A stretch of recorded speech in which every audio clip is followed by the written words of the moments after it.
Bonjour à tous et à toutes. Bonjour. Bienvenue ce matin. Je suis content d'être là, de pouvoir partager la parole du Seigneur avec vous. Je veux vous inviter à ouvrir avec moi dans l'évangile de Luc, chapitre 17, verset 5 au verset 10. Luc, chapitre 17, du verset 5 au verset 10.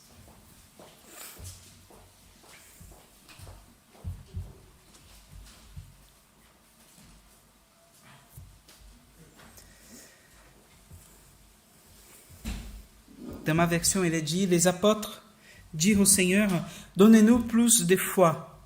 Le Seigneur répondit, si vous aviez de la foi comme une graine de moutarde, vous diriez à ce mûrier, déracine-toi et plante-toi dans la mer, et il vous obéirait. Qui de vous, s'il a un esclave qui laboure ou fait paître des troupeaux, lui dira, quand il entre des champs, viens tout de suite et mettre la table.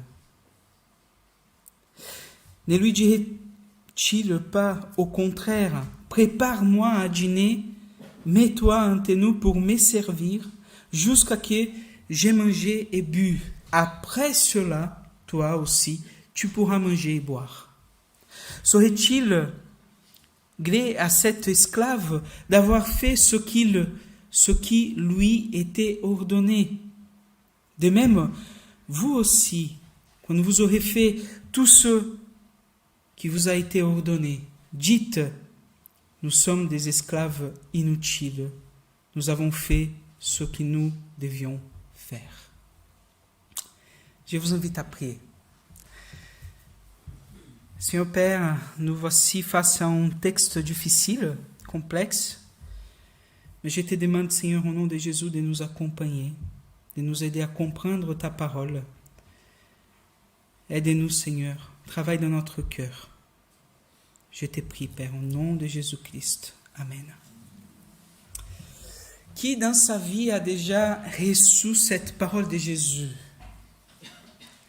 Qu'il soit par ses parents, qu'il soit par son épouse, pour le travail, pour ses enfants. La parole de Jésus me semble dans un regard superficiel, très rude, même un peu brutal.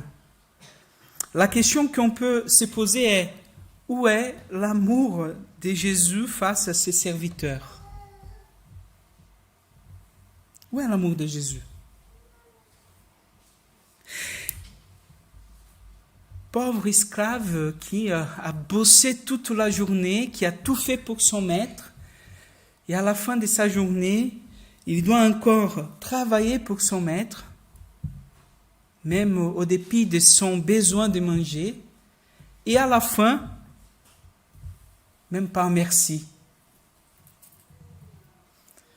Je ne sais pas vous, mais ma mère me disait ça souvent, mais même pas un merci, Thiago. Elle faisait à manger, tout était prêt.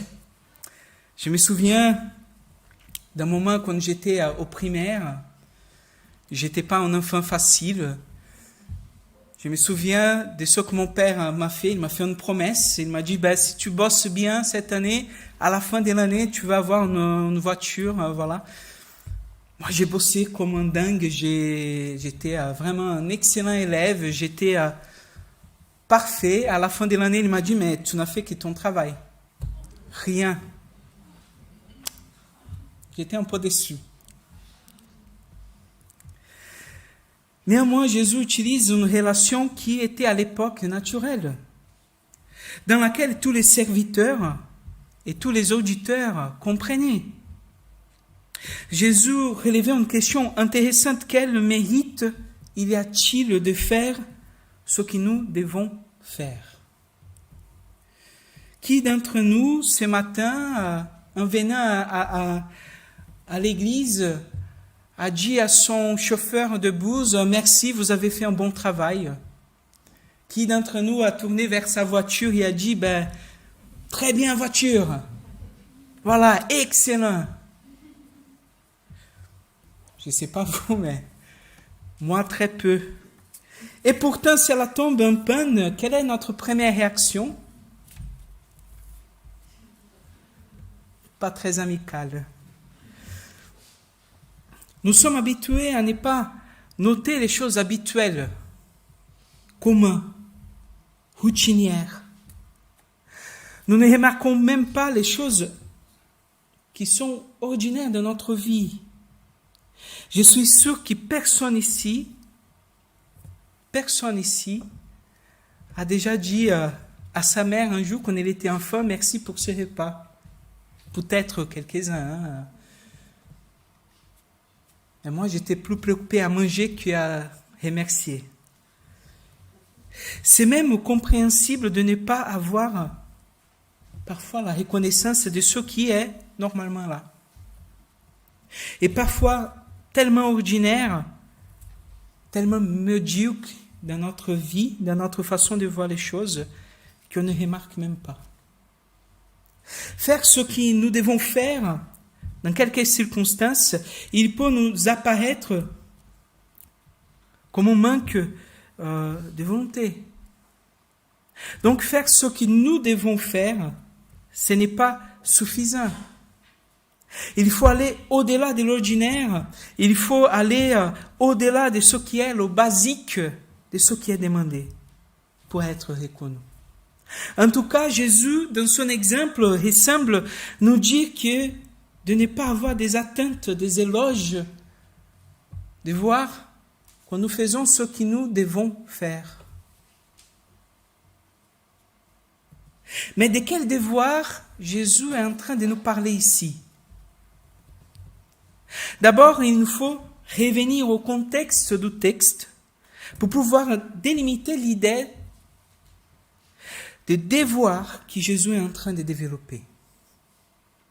Pour cela, il faut revenir au chapitre d'avant et de regarder ce que Jésus est en train de faire. D'abord, dans le chapitre 15, au verset 1 à 3, nous dit « Les collecteurs d'impôts et les pécheurs s'approchaient tous de lui pour l'écouter. Et les pharisiens et les scribes murmuraient. Ils disaient, cet homme-là fait bon accueil aux pécheurs et mange avec eux. En réponse à cette remarque, Jésus a raconté 3 paraboles. La parabole de la brebis perdue, de la drachme égarée et du fils prodigue. Ensuite, dans le chapitre 16, Jésus entre dans le thème de l'intégrité et racontant la parabole du gérant habile, suivi d'une réflexion où il a conclu « Personne ne peut servir à la fois Dieu et l'argent ». Après, il a parlé aux pharisiens. Dans le verset 14 et verset 15, il dit « Les pharisiens qui aimaient l'argent écoutaient tout cela et ils ricanaient à son sujet. Jésus leur dit « Vous montrez votre justice aux yeux des hommes, mais Dieu connaît vos cœurs. Ce qui pour les hommes est supérieur est une horreur aux yeux de Dieu. » Et il finit le chapitre avec la parabole du riche et du Lazare. Quand nous arrivons dans le chapitre 17, nous y sommes encore dans ce contexte où les disciples, la foule, les pharisiens et les scribes entouraient Jésus pour entendre ce qu'il disait. On est encore dans ce contexte de confrontation de Jésus aux pharisiens et aux scribes. On est encore en train d'enseigner les disciples, mais aussi en train de réfuter et de rejeter la vie hypocrite et ignoble des pharisiens et des scribes qui écoutaient Jésus. Donc, dans ce contexte, pour Jésus, faire l'ordinaire, c'est respecter la loi. Respecter la loi est le minimum demandé par Dieu à ses serviteurs. Mais nous ne devons pas nous contenter à faire ce qu'il a écrit dans notre fiche de poste de travail, dans nos engagements bénévoles, dans notre contexte familial, civil. On ne peut pas nous contenter de ne pas simplement ne pas faire le mal.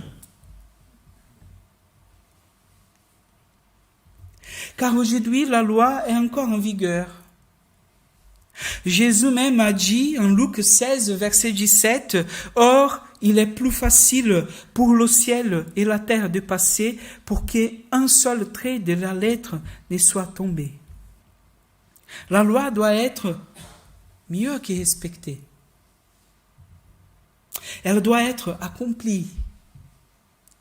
Accomplir la loi, c'est vivre selon l'Évangile,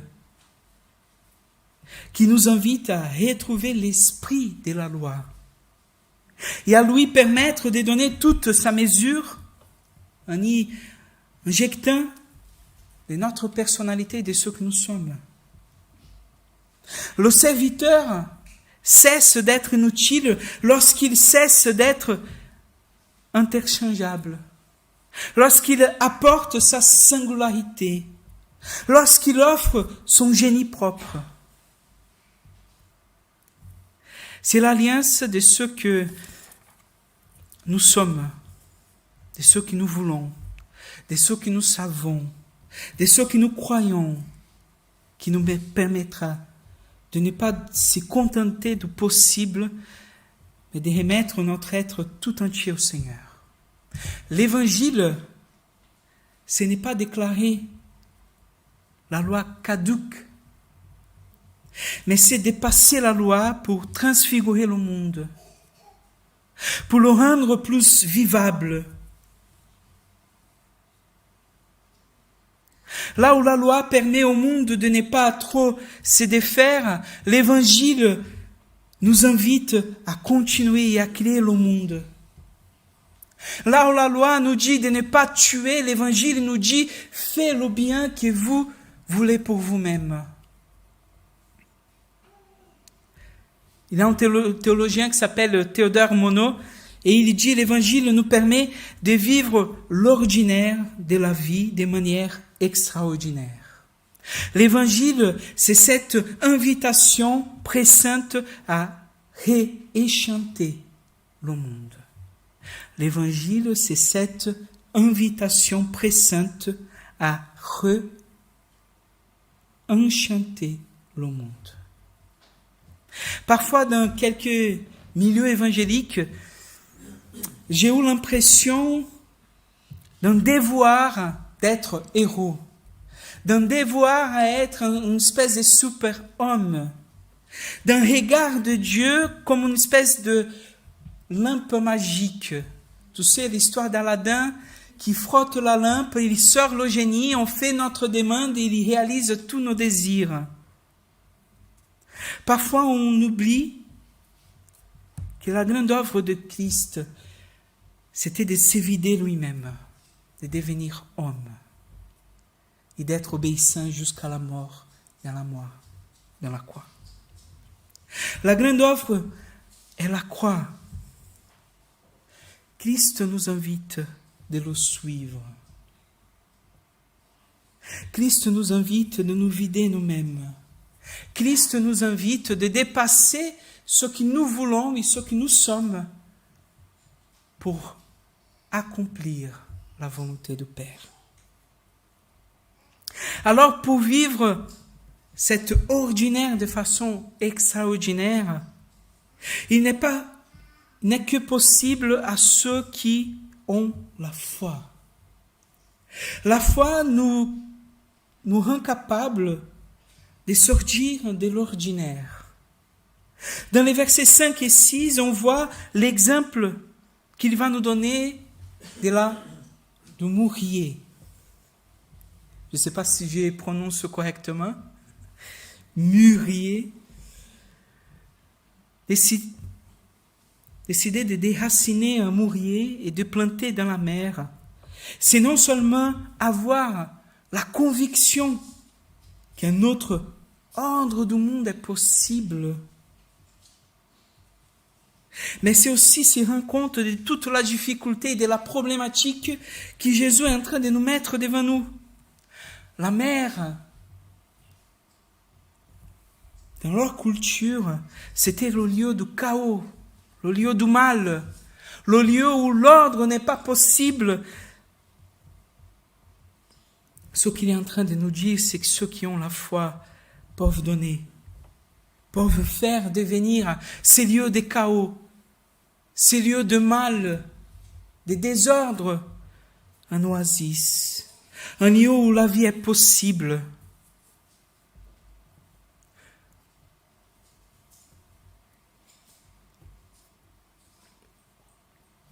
Et en vérité, ce qui définit une vie extraordinaire, ce n'est pas seulement le fait du miracle, de la prophétie, de ce qui est spirituel, de ce qui sort de l'ordinaire, de façon si magique. Je me rappelle quand j'étais adolescent, moi j'ai grandi dans une église baptiste, et moi quand j'étais adolescent, en fait, j'ai eu un moment un peu de sortie de cette tradition et de découvrir des choses nouvelles. Donc j'ai fait une partie de ma vie, j'étais un peu dans le charismatisme. Et c'était une phase extraordinaire. On montait sur le mont les samedis soirs et on passait la nuit à prier. On a vu des choses extraordinaires. On cherchait les miracles du Seigneur, on cherchait cette puissance de Dieu qui doit s'y manifester chez nous. Et on donnait toute notre vie là-bas. C'était des moments forts dans ma vie où j'ai pu expérimenter des choses un peu différentes de nos traditions. Mais une chose, à un moment donné, m'a choqué, c'est que plusieurs des personnes qui étaient avec moi, qui priaient avec moi, qui montraient une foi très forte, vigoureuse, ferme dans le Seigneur, après un moment, disaient, en fait, j'ai tout fait semblant, je ne croyais pas vraiment. Oui, tu as vécu ça, mais moi, je n'ai pas vécu. Et ça, pour moi, ça m'a mis dans un moment de crise.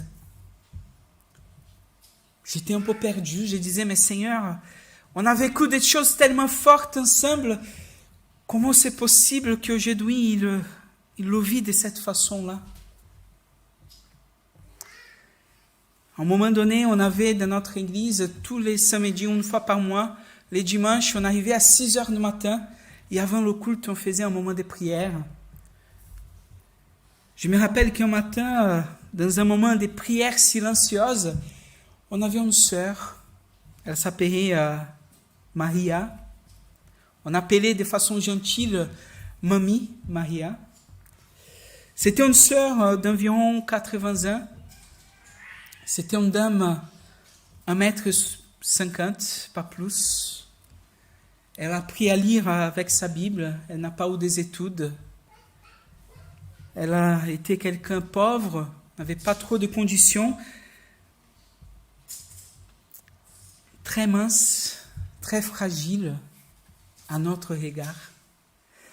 Je me rappelle que toutes les fois qu'on s'est rencontrés après, entre le culte, la fin de ce moment de prière et le culte, on avait un petit moment de petit déjeuner qu'on prenait ensemble avant le culte pour rendre ce moment de prière.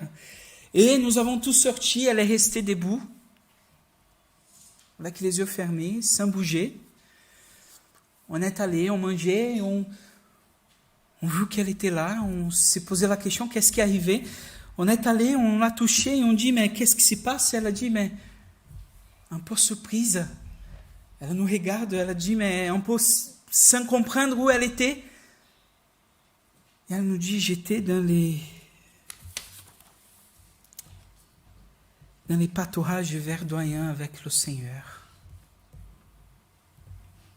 là. Dans un moment de silence. Dans un moment où il n'y a pas eu ces choses extraordinaires que nous attendons.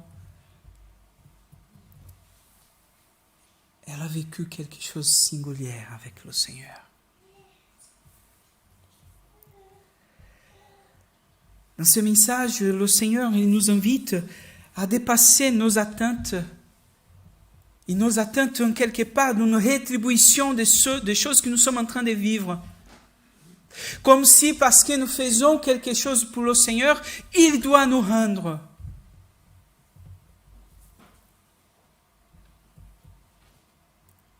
La foi nous invite à dépasser ce seuil, à aller au-delà de nos attentes et à transformer l'ordinaire en extraordinaire. Je ne sais pas si vous avez déjà, à un moment donné, arrêté, un jour le matin, quand vous allez au travail, de voir cette brume qui prend notre ville. J'ai trouvé extraordinaire. De s'arrêter un moment pendant une pluie. Je me rappelle quand j'étais adolescent, pendant l'été, les pluies à São Paulo, elles venaient tous les après-midi à entre 16 et 17 heures. Ça faisait très chaud, près de 36. Il s'est monté des nuages profonds. Et à la fin d'après-midi, il frappait en pluie, mais c'était 1 heure de pluie, mais vraiment intense. Et je me rappelle, moi, qui jouais le foot avec mes amis dans la rue, l'odeur de la terre frappait pour l'eau. Le Seigneur nous invite ce matin à regarder les choses pas dans son ordinaire, mais avec les yeux de la foi. Pas dans ce que nous devons faire, mais dans ce que Dieu nous donne le privilège de vivre avec lui. Pas de ce qui est pour nous médiocre, peut-être petit, mais Dieu a fait des grandes choses. Le Seigneur, par cette parole, nous invite à dépasser nos attentes pour regarder comme le Christ nous regarde, comme le Seigneur veut de nous. Comme j'ai dit tout à l'heure, la foi nous invite à dépasser ce qui est ordinaire et à vivre l'ordinaire de façon extraordinaire. De regarder notre prochain pas seulement comme celui à qui nous devons faire quelque chose ou qui doit faire quelque chose pour nous, mais à se demander, Seigneur, comment je peux montrer mon amour pour cette personne-là?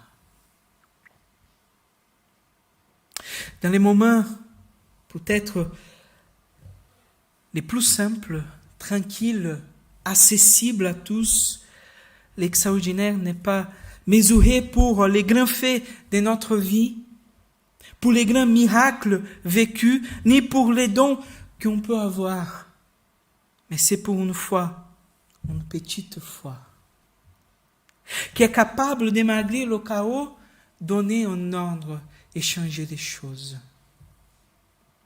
Pour la femme qui face à un mari difficile et un mariage parfois vécu de manière dramatique, qui confie dans le Seigneur. Pour quelqu'un qui vit dans un moment de maladie, qui arrive à s'y tenir tous les jours, malgré les situations, la douleur, la souffrance. Pour ceux et celles qui, face à la persécution, tiennent ferme dans leur foi. Voilà ce qui est extraordinaire. C'est que le Christ peut restaurer notre vie, pour changer ce que nous sommes. Non par des choses grandes et extraordinaires, mais parfois par des petites choses. Parce que la foi a tenu bon. Parce que par la foi, nous avons tenu devant l'épreuve. Dieu nous invite aujourd'hui à regarder notre foi, notre petite foi, non avec mépris, mais à regarder notre foi comme quelque chose qui nous rend la vie. Qu'elle soit grande, qu'elle soit petite, c'est par la foi que nous recevons la grâce de Dieu. C'est par la foi que nous pouvons plaire à Dieu. C'est par la foi que nous sommes en relation avec notre Seigneur. Apprenons à regarder toutes ces choses ordinaires, mais qui dans le Seigneur se transforment en choses extraordinaires. Apprenons à regarder la vie par la foi. Je vous invite à prier.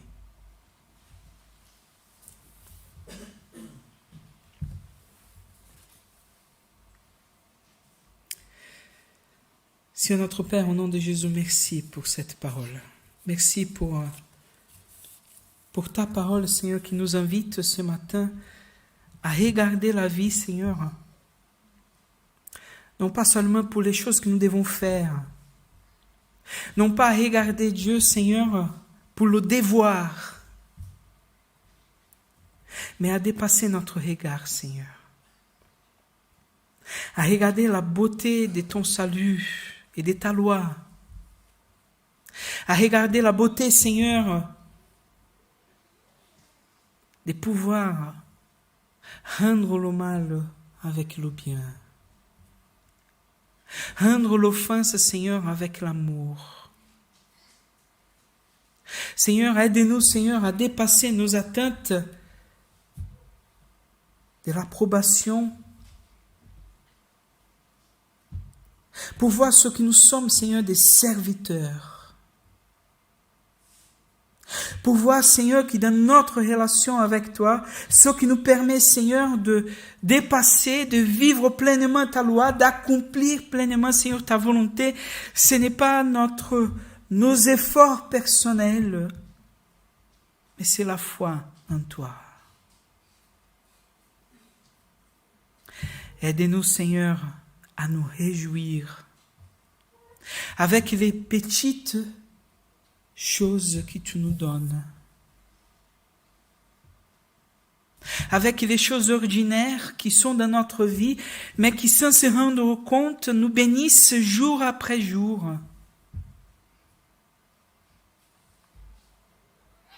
Peut-être, Seigneur, on ne se rappelle pas de ce que nous avons mangé hier ou avant-hier. Mais si nous sommes vivants, c'est parce que nous avons été nourris, Seigneur. Merci. Que notre regard, Seigneur, ne se tient pas seulement avec les choses qui ne vont pas. Que notre regard ne se tient pas seulement, Seigneur, avec ce qui, pour nous, c'est pas bon. Dans une espèce de critique. Mais qu'on puisse regarder, Seigneur, la beauté de toutes les choses ordinaires, mais aussi extraordinaires que tu nous donnes. Je te prie, Père, au nom de Jésus-Christ. Amen.